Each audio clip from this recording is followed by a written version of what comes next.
Melasma অথবা মেস্তা স্কিনের এমন একটি কন্ডিশন যেখানে ফেসের বিভিন্ন জায়গায় হাইপারপিগমেন্টেশন হয়। এই প্রবলেমটি নিয়ে অহরহই আমাদের দেশের অনেক মানুষ আসে আমাদের কাছে, স্পেশালি মেয়েরা। এবং এর পেছনে অনেক কারণও আছে, যে কারণগুলো আসলে আগে আমাদের প্রথমে রুল আউট করতে হবে। এই কারণের মধ্যে রয়েছে জেনেটিক ইনফ্লুয়েন্স অথবা ইউভি রেডিয়েশন এক্সপোজার, যেটাকে আমরা সান এক্সপোজার বলি। এছাড়া বিভিন্ন হরমোনাল ইমব্যালেন্স অথবা ফোটোটক্সিক মেডিকেশন ইউজ করা, বিভিন্ন ধরনের কসমেটিক প্রোডাক্ট ইউজ করা। সো এই বিষয়গুলো আমাদের আগে জানতে হবে কি কারণে মেলাজমাটা হচ্ছে। প্রথমেই যখন পেশেন্টরা আমাদের কাছে আসেন, আমরা তাদের হিস্ট্রি নিয়ে আমরা প্রথমে তার কজটি বের করার চেষ্টা করি এবং কত বছর ধরে তার এই প্রবলেমটিতে তিনি ভুগছেন সেগুলো বের করার চেষ্টা করি। এবং তার হিস্ট্রির অনুপাতে আমরা তার ট্রিটমেন্টের প্রোটোকলটি শুরু করি।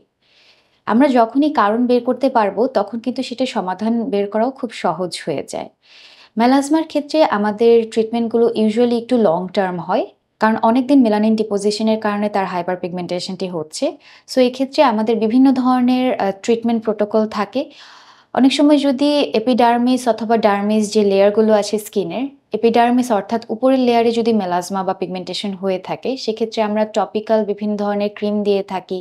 তার মধ্যে ইউজুয়ালি হাইড্রোকুইনন অথবা সামটাইমস ট্রিপল থেরাপি কম্বিনেশনও দেওয়া হয়। এছাড়াও আমরা লেজার ইউজ করতে পারি।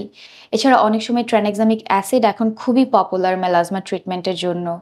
এবং সাথে আমরা বিভিন্ন পিলিং এজেন্টও কিন্তু ইউজ করছি মেলাজমা ট্রিটমেন্টের জন্য। যার মধ্যে রয়েছে kojic acid, phytic acid, azelaic acid, lactic acid.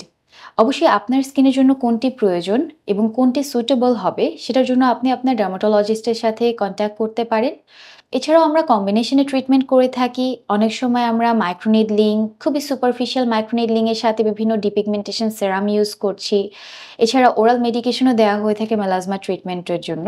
এছাড়াও আপনার ট্রিটমেন্ট কমপ্লিট হয়ে যাওয়ার পরও অবশ্যই আপনার মেইনটেন্যান্স এর দিকে মনোযোগ দিতে হবে, কারণ মেলাজমা কিন্তু আবারও ফিরে আসতে পারে। এবং sunblock is a must for the melasma patient, because এটি আপনাকে ইউভি রেডিয়েশন থেকে প্রোটেকশন দেবে। সো অবশ্যই আপনার মেলাজমা হয়ে থাকলে অথবা মেলাজমা ট্রিটমেন্ট করার পরও সানব্লকটি নিয়ম মেনে অ্যাপ্লাই করতে হবে। সেক্ষেত্রে আমরা যেটা সাজেস্ট করি ২ থেকে ৩ ঘন্টা পর, পর অবশ্যই সানব্লক আপনি রিঅ্যাপ্লাই করবেন। কারণ এর কার্যকারিতা ২ থেকে ৩ ঘন্টার বেশি থাকে না।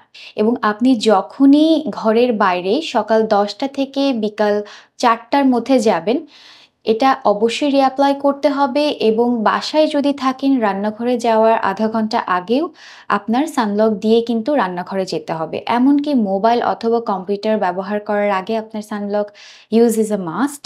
So of course you have to maintain all this things to protect your skin.